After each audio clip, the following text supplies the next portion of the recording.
नमस्कार दोस्तों, B spiritual TV में आपका स्वागत है। आज मैं आपको बताऊंगा कि भगवान का विराट स्वरूप कैसा है और हमें किस विधि से भगवान के उस विराट स्वरूप का ध्यान करना चाहिए। इस विषय में महामुनि शुकदेव जी ने राजा परीक्षित को श्रीमद् भागवत पुराण के द्वितीय स्कंध में बताया है। महामुनि शुकदेव जी कहते हैं, मनुष्य को भगवान का ध्यान इस प्रकार करना चाहिए जिससे शीघ्र से शीघ्र उसके मन का मैल मिट जाए। सबसे पहले ओम के द्वारा इंद्रियों, श्वास और मोह को वश में करके मन को भगवान के स्थूल स्वरूप में लगाना चाहिए। इस पूरे ब्रह्मांड में जो कुछ कभी था, है या होगा, या कहें जो कुछ भी इन आंखों से दिखाई देता है, वह सभी भगवान का स्थूल रूप है। पानी, आग, हवा, मद, आकाश, बुद्धि और प्रकृति, इन 7 आवरणों से घिरे हुए ब्रह्मांड रूपी शरीर को धारण किए जो विराट पुरुष हैं, हमें उन्हीं का ध्यान करना चाहिए। ज्ञानी लोग भगवान के उस स्वरूप का इस प्रकार वर्णन करते हैं। यह समस्त भूमंडल 50 करोड़ योजन विस्तार वाला है। एक योजन आज के युग के 15-16 किलोमीटर के बराबर होता है। इसकी ऊंचाई 70,000 योजन है।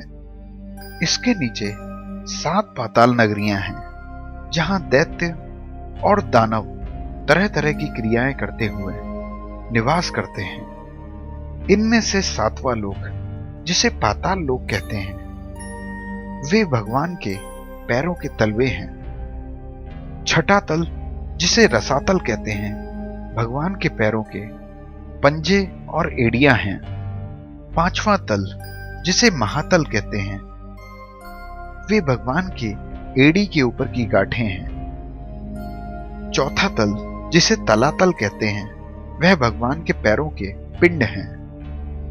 तीसरा तल, जो भगवान के दोनों घुटने हैं, उसे सुतल कहते हैं। दूसरा और पहला तल, वितल और अतल, भगवान की जांघें हैं। यह धरती जिस पर हम निवास करते हैं, भगवान के पेट का निचला हिस्सा है और भगवान के नाभि रूप सरोवर को ही आकाश कहते हैं। भगवान की छाती को स्वर्गलोक, गले को महरलोक, जो कि देवताओं का निवास स्थान है, मुख को जनलोक कहते हैं। भगवान के तेज या ललाट को तपोलोक, भगवान के सैकड़ों सिरों का मस्तक स्वरूप सत्यलोक कहलाता है। इंद्र आदि देवता भगवान की भुजाएं हैं। चारों दिशाएं भगवान के कान और शब्द श्रवण इंद्रियां हैं। सूर्य के पुत्र अश्विनी कुमार, जो कि चिकित्सा एवं उपचार के देवता माने गए हैं, वे ही विराट भगवान के नासिका के छिद्र हैं। गंध को भगवान की सूंघने की इंद्रियां और धधकती हुई आंख को भगवान का मुख बताया गया है। अंतरिक्ष को भगवान के नेत्र और सूर्य उनके देखने की शक्ति है। भगवान की दोनों पलकें रात और दिन, उनकी भौहों से प्रकट होने वाली भाव भंगिमा को ब्रह्मा जी का निवास स्थान ब्रह्मलोक बताया गया है। भगवान के मुख के भीतर ऊपर का भाग, जिसे तालु कहते हैं, सृष्टि में जल के रूप में बह रहा है और सभी प्रकार के रस भगवान की जीभ हैं। मस्तक के भीतर का वह गुप्त छिद्र, जिसे ब्रह्मांड्र कहते हैं, जिस मनुष्य के प्राण इस ब्रह्मांड्र से होकर गुजरते हैं, उसे ब्रह्मलोक की प्राप्ति होती है। और वेदों को ही भगवान का वह ब्रह्मांड्र कहा गया है।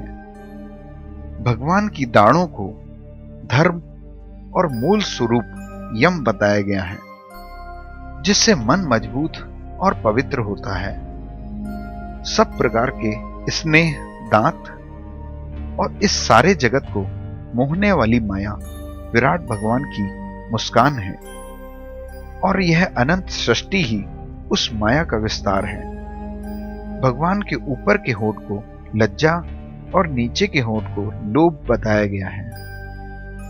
ब्रह्मा जी के 10 पुत्र जिन्हें प्रजापति कहा जाता है, उन वैदिक देवताओं को भगवान के विराट स्वरूप का मुतेंद्रिय माना गया है। विराट भगवान के स्तन को धर्म और पीठ को अधर्म माना गया है। कश्यप ऋषि के दोनों पुत्र मित्र और वरुण, जो इस सारी सृष्टि पर बहने वाले जल के एकमात्र शासक हैं, वे ही विराट भगवान के अंडकोश कहे गए हैं। समुद्र कोख और बड़े बड़े पर्वत विराट पुरुष की हड्डियां हैं। नदियों को विराट पुरुष की नाड़ियां, वृक्षों को रोम और वायु को श्वास बताया गया है। समस्त जीवों को वश में रखने वाला काल विराट भगवान की चाल है और गुणों का चक्कर चलाते रहना ही विराट भगवान का कर्म है। बादलों को केश और संध्या को विराट भगवान के वस्त्र बताए गए हैं। विराट भगवान का हृदय वह अव्यक्त मूल प्रकृति है जो कि किसी से उत्पन्न न होने पर भी इस सारे संसार की उत्पत्ति का कारण है और जो सारे गुण दोषों से परे है। समस्त इच्छाओं और गुण दोषों का मूल विराट भगवान का मन चंद्रमा को बताया गया है।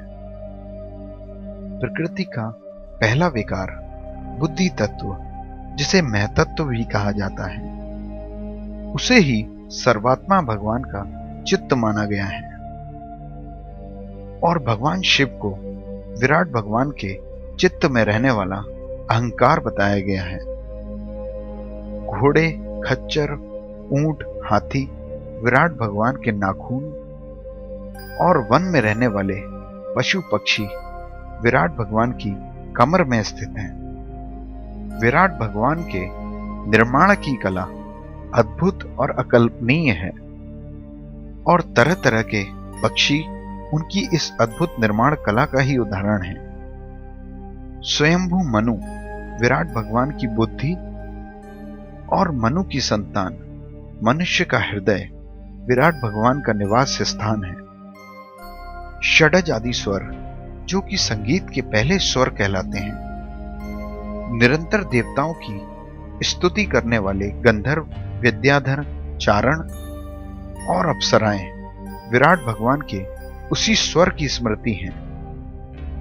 ब्राह्मणों को विराट भगवान का मुख, दैत्यों को वीर, क्षत्रियों को भुजाएं, वैश्यों को जंघाएं और शूद्रों को विराट भगवान का चरण बताया गया है। अलग अलग देवताओं के नाम से जो तरह तरह के यज्ञ किए जाते हैं, वही विराट भगवान के कर्म हैं। विराट भगवान के स्थूल शरीर का यही स्वरूप है और ज्ञानी पुरुष भगवान के इसी स्वरूप को बुद्धि के द्वारा मन में स्थिर करते हैं, क्योंकि इससे भिन्न इस सृष्टि में और कोई दूसरी वस्तु है ही नहीं। जैसे स्वप्न देखने वाला स्वप्न में अपने आप को विविध रूपों, नामों और स्थानों पर देखता है, परंतु नींद खुलते ही उसे सब कुछ मिथ्या लगता है,